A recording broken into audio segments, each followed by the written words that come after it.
In today's video, we're going to the beach in New Brunswick because we want to get some beautiful shots of the sunset and the sunrise with these spectacular sea stacks. But anytime that you go to the beach in the summer, you've got to have a bug zapper. This thing is so enjoyable.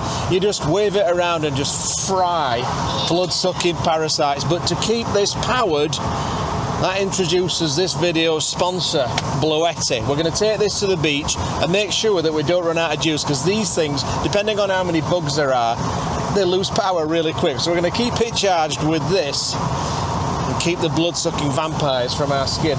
Is it evil of me that I take immense pleasure in just frying the bastards? Well, as long as they're the ones that are bloodsuckers. Oh yeah, I don't want to kill any of the nice ones. It's just the blood-sucking parasites. If you want to suck my blood, you're gonna get burned. Sorry. So we drove through the cute little towns of New Brunswick, and as you know, I love me a few clouds, but I was a little bit concerned at what appeared to be 100% thick cloud coverage. But it was almost dinner time, and there was no way that I was going to go for a sunset shoot on an empty stomach. Now, every landscape photographer knows that before you hit the beach, you are going to need a massive feed of waffles and cream and strawberries. So we've got the waffle making kit here plugged into the Bluetti. So this now is the Elite 100 version 2, which gives you just over 1,000 watts of juice. And this is kind of like the little brother of the power bank that we used a couple of weeks ago when we made that full English breakfast. This one has all of the same inputs and outputs, just a smaller capacity, which to be honest is probably a better fit for a small camper rig like ours. And then they also sent me this Bluetti Charger 1 kit. Now what you do with this is you hook this up to your vehicle battery, and this will charge the power bank much faster than if you just connected it up to a standard cigarette outlet. But I haven't had the chance to rig this up yet. I'm looking forward to getting that set up so I can quickly charge this thing while we're on the road. So we've got to heat up the waffle maker. Yeah. What we're going to do with the cream? You're going to whip it. Oh God, I love cream. Still going? All of it. Get it all in there. I'm on a diet, remember? Shall I start whipping? Whip away, love.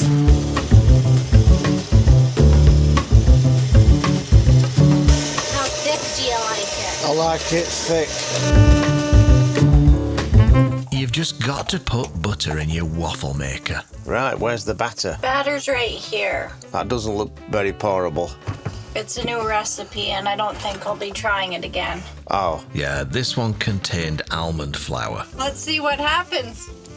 I'm really excited. I was less excited, I'll be honest. What if it's disgusting? Well, we got strawberries and cream still. That's true, that's true. The waffle maker had no trouble getting all the juice it needed from the Bluetti, and I really hope that that is steam, not smoke. Right, the moment of truth. Turned out better than I thought it would. It's part waffle. Butter to disguise the foulness, some cream and strawberries. Not as soft as usual, but we'll give it a try.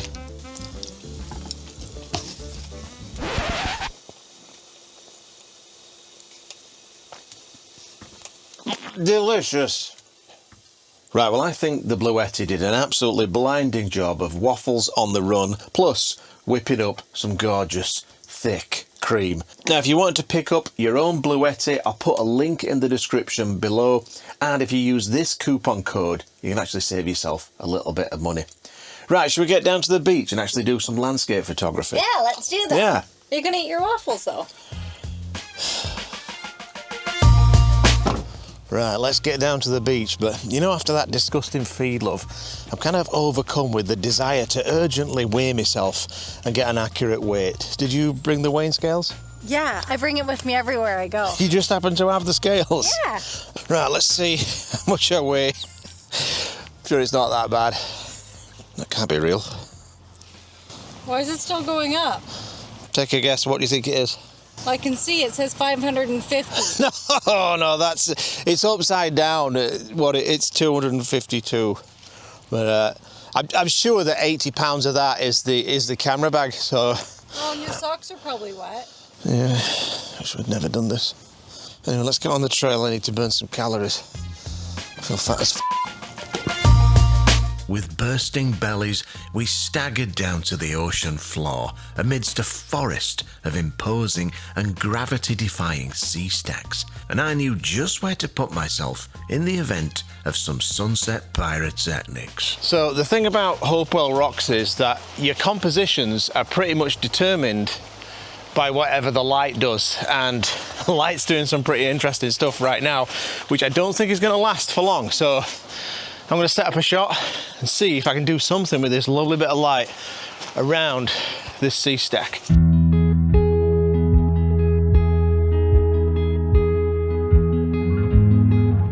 All right, I was hoping, and it just started to do it, I was hoping that this little bit of sky behind the stack would erupt. And it was starting to flare pink, and then it's just faded off, as always. As always happens. But I just managed to frame up a pretty nice composition, which I'll talk you through anyway, just in the off chance that the light comes back, but I don't think it will. I've got this main stack pushed off to the left. It's just left of center, and I feel like if I get rid of some of this stuff, it gives just enough room on the right to have this cliff here just kind of cradle that a little bit, almost like a frame. Now, if the sky had turned and maybe there'd been a bit of pink over here, maybe I would have nudged the camera over a bit and rotated and featured more of that, because the light does dictate your composition to some degree. But honestly, I can't get overly excited about this with this kind of flat light right now. There's just a nice little bit of pink there, but I think that sunset is just about over, so this might have been a bit of a bust. And we forgot our bug zapper. After charging it all up with the Bluetti, we've forgotten the bug zappers, so I'm getting eaten alive. I'm not. I think it's a couple of years since we've been here, and I might be wrong about this, but when I look at this sea stack here, I feel like it's skinnier than it was the last time I was here. And if it is, that's some pretty fast erosion, which means this thing does not have much time left, because look at that, it's just balancing on a blade of grass.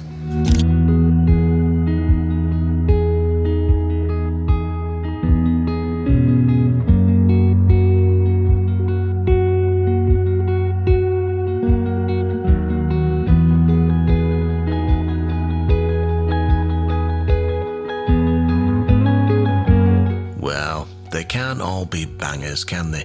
Sometimes you just get what you get. Tell you what, I would not want to be around that when it goes. That would be quite the squish fest.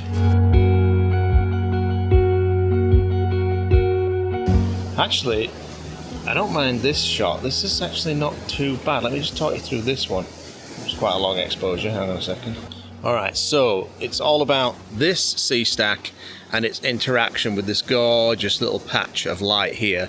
And I've kind of used this little foothill of this cliff to frame it up, so you can see what I'm trying to go for there, you know. So it's an off-center stack, a little bit of a foreground, not really much going on here, so I might actually crop a bit of that out.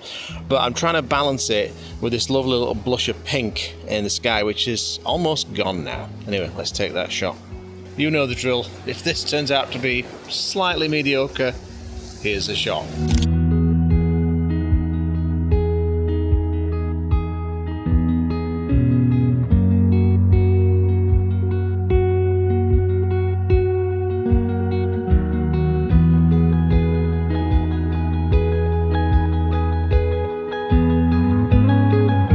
Once again, not bad, but not really book-worthy. So we returned to the camper to get some sleep in preparation for tomorrow's sunrise, but things did not go according to plan. 6:30 a.m. I have had 4 hours of sleep, and I absolutely do have a face like a well-slapped ass. And I'm not happy because my alarm did not go off at the correct time. It didn't go off at all. So clearly I need a new app on my phone, or better still, an old-fashioned alarm clock that you absolutely can always rely on. So I've missed the sunrise. So now I'm going to still hoof down to the beach and hope that I get some decent light. But it's not got off to a good start, I'll be honest with you. No coffee. No coffee, no food. I think I might have to look for a different job, love, because I'm not very good at this one. Well, I think you should start with a new phone. New phone, yeah. We wasted no time getting to the beach, but look at this. The tide was high, and that meant I'd have to rethink my compositional ideas for this particular sunrise shoot. What I'm trying to do is capture the sun rising through this arch and this sea stack here. But there's really not much going on in the sky now. The sun is quite nice, but there's nothing else around. There's just zero clouds. So I actually don't know if this shot's going to work out, but if it does work out, here's a shot.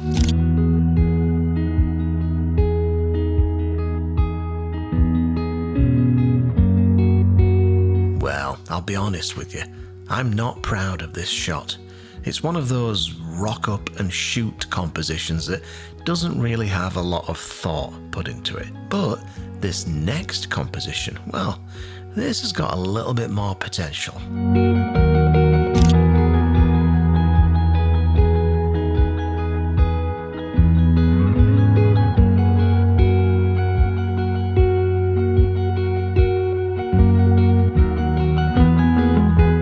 This shot, I blended two exposures. One shot at f32 for a long exposure, and then another faster shot that was shot at f16, which was really, really sharp. But you know, on this show, we like to do extremely necessary and very scientific tests, often involving chocolate. And today, we've got two KitKats. That one is a Canadian KitKat, and this one is from the UK, which we actually bought while we were in Iceland. And I'd like to do a comparison, because I reckon one of these is going to taste a lot better than the other. Which one do you think is going to do best? What do you know what I've noticed immediately is that the Canadian one is quite a little bit bigger, which is quite interesting that the British one will be smaller for some reason. It's because you bought a 12-pack. Where's the rest of them? I wouldn't buy a pack of 12. Right, so which one should we do first then? Well, I can't eat any. Oh, you mean I get to eat two KitKats? Mm-hmm. Oh, God. Well, you might as well eat the crap first to see. All right, then. Give me a finger, love. All right, so this is a Canadian chocolate finger KitKat. I've got that flavour in my mouth. Now let's compare it to the British one. Is there a difference? Tastes exactly the same. Does it? It really does. I can't tell any difference. I thought that the Bluetti one would be vastly superior, and it's the same. So there you go.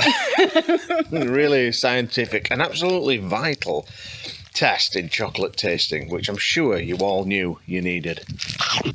I was hoping that was going to be like a really illuminating test and could be a new part of the show, but obviously... Well, you're not a good faker, are you? Well, I'm not going to lie.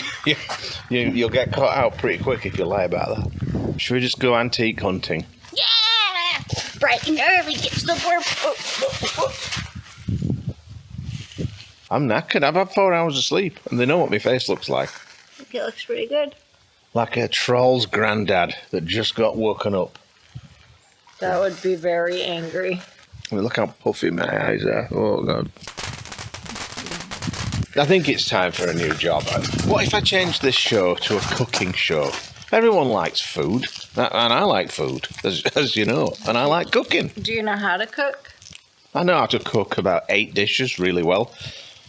That's about it. So you'll have 8 episodes. No, I'll have to learn new stuff and then act like I'm an expert. 8 episodes on your camp stove. Campstovecooking.com. No, but seriously though, post a comment, because I've got to figure out some kind of retirement plan. I don't have a pension. I have to work until I drop, literally. Not joking. So I've got to do something that's a bit more easy to put together than this. Like the failure rate on this job is absolutely outrageous. For every video that I post, there's another half a video that ended up in the trash. So it's starting to become a little bit too much for this old fart. Well, lately, especially. It's not working out. No, there's so many rules on what you can and can't do. So then trying to time all of that with decent weather and good light, it's very, very difficult. So, maybe it's time for a new career that's a little bit easier to succeed at. And the only thing I can think of is food. Because I'm just proven I'm so good at testing things. Well, you're honest. There you go. Maybe it was a successful test because, now we know. Now we know, don't we? KitKats are the same wherever you go. Ah, you bastard. No, not me wings. That was my legs. Ow, I've got children. Have mercy. I just want to suck your blood. I just want to say a huge thank you to all of my Patreon supporters shown here. You really do make it possible for me to keep this channel going. And if anyone's interested in my monthly critique sessions on Patreon, there's a link in the description if you're interested.